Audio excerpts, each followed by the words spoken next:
Senators John Cornyn and James Inhofe advocated the sale of the F-35 Joint Strike Fighter, JSF, to Taiwan. Taiwan has a legitimate requirement to field a modern fighter fleet to address a myriad of defense contingencies.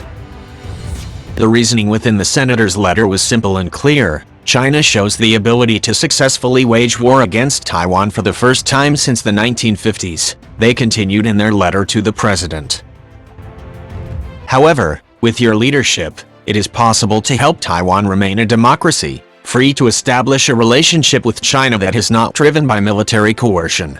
Such new fifth-generation F-35 fighters or even modern versions of fourth-generation aircraft such as the F-16V would be a major qualitative improvement to Taiwan's 3 decades-old F-16AB aircraft, yet critics question if the aircraft would survive an initial missile salvo attack to even sea air combat. While pros and cons of the usefulness of such advanced aircraft for Taiwan are hotly debated, the political decision is even more complex since the F-35 is manufactured by a consortium of over a dozen countries rather than under one decision-making authority.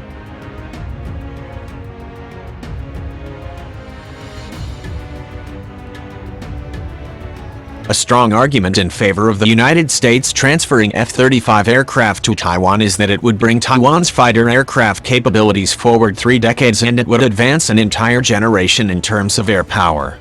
Taiwan's current fighter aircraft fleet of fourth-generation F-16AB that former President George H.W. Bush approved for Taiwan in 1992 are hopelessly outdated, while Taiwan's neighbors Japan and South Korea have recently purchased dozens of fifth-generation F-35 from the United States.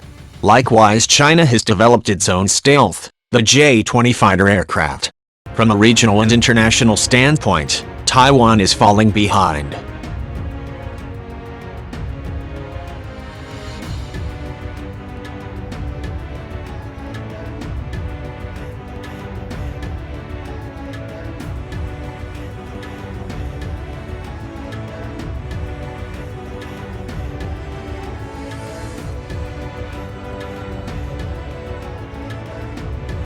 The purchase of F-35s would not merely add newer fighter aircraft to the inventory, but it would also elevate Taiwan's overall defense capabilities.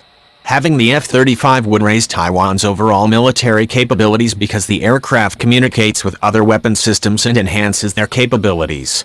Its sensor fusion technology draws a 360-degree sensor field from several cameras and fuses the data into a single field view for the pilot. As a part of sensor fusion, the distributed aperture sensor can detect, categorize, and track ballistic missile launches. Using Link 16 and other data links, an F-35 can relay targeting data to other 5th and 4th generation aircraft and ground stations.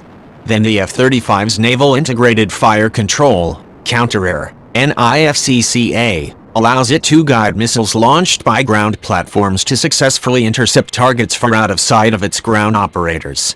In this way, the F-35 improves the range and accuracy of various other ground, sea and air-based military platforms.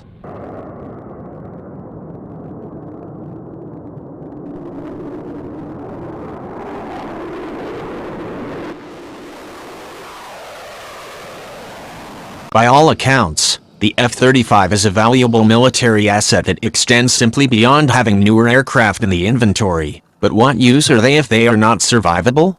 A 2016 Rand Corporation report aired defense options for Taiwan. The authors concluded, Taiwan is unfortunately situated very near a country that continues to make military threats and has invested extensively in a wide range of capabilities that will make it very difficult for Taiwan to fly fighter aircraft in combat.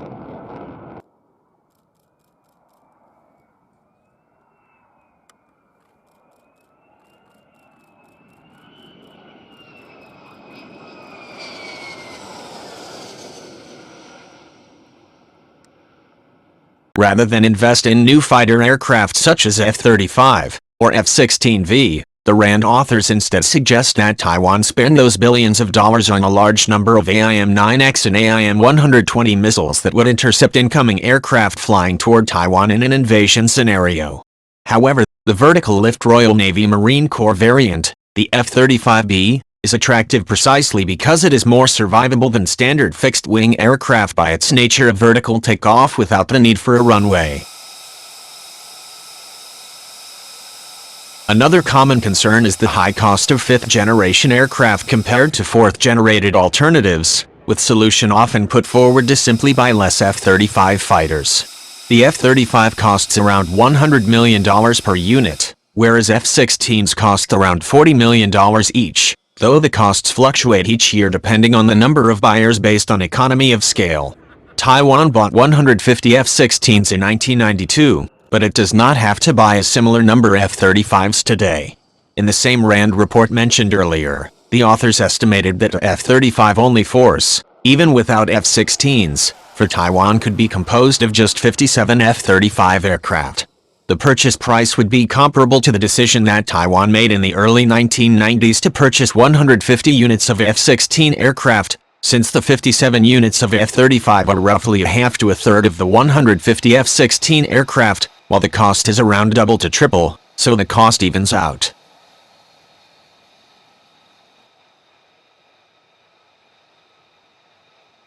The calculations will be around $6 billion to $8 billion US dollars for either 57 F-35s or 150 F-16. In addition, Taiwan could choose to mix new F-35 and its older F-16s, as it may be able to continue to extend the life of its F-16 aircraft to last several more decades. The United States is doing something similar by structurally modifying their inventory of F-16 aircraft to go beyond the original 8,000 flight hours toward 12,000 flight hours. In addition to buying the substantive capabilities of the F-35 aircraft, the symbolism of Taiwan operating the same cutting-edge fighter aircraft as the United States and its treaty allies Japan and South Korea would send a clear signal to China. The biggest political hurdle for Washington to transfer a batch of F-35s to Taiwan is that, unlike other fighter aircraft, the F-35 Joint Strike Fighters manufactured by a consortium of defense companies spanning 9 countries. The complexity surrounding the political decision is unlike any other aircraft.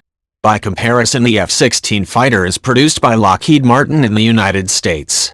For the F-18, Boeing in the United States. For James 39 Gripen, it is Saab in Sweden. For F-35, Lockheed Martin in the United States is the prime contractor, but key manufacturers spanning Australia, Canada, Denmark, Italy, the Netherlands, Norway, Turkey, and the United Kingdom all contribute to the program.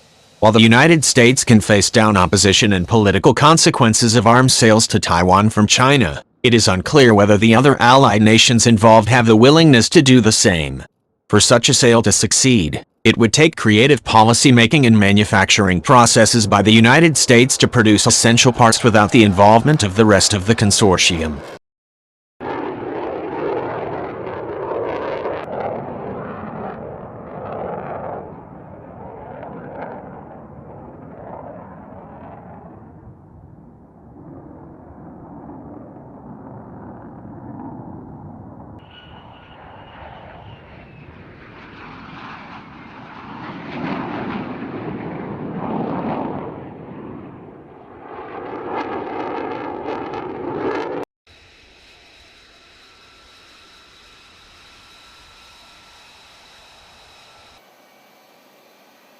By citing the threat from China and the need for the United States to support Taiwan as a vibrant democracy, Senator Cornyn and Senator Inhofe strongly advocated for the sale of F-35 or the newer F-16V variant. The benefits of the F-35 exceed what most people understand, since its utility in joint and networked operations is far beyond adding more fighter aircraft to the inventory. The drawbacks and costs are also manageable, especially if Taiwan only keeps 1 to 3 squadrons. In the near term, the F-16V could also be a practical solution, since Taiwan's aging F-16ABs are on the verge of being decommissioned. For Taiwanese F-35s, the biggest hurdle will be the political decision to make the sale, as that decision spans beyond the authority of just one country and China's economic and political influence is growing. Given this context, the Cornyn-Inhofe letter to Trump should have been a letter to the leaders of all 9 F-35 consortium countries, and should have been signed by a dozen legislators in those countries.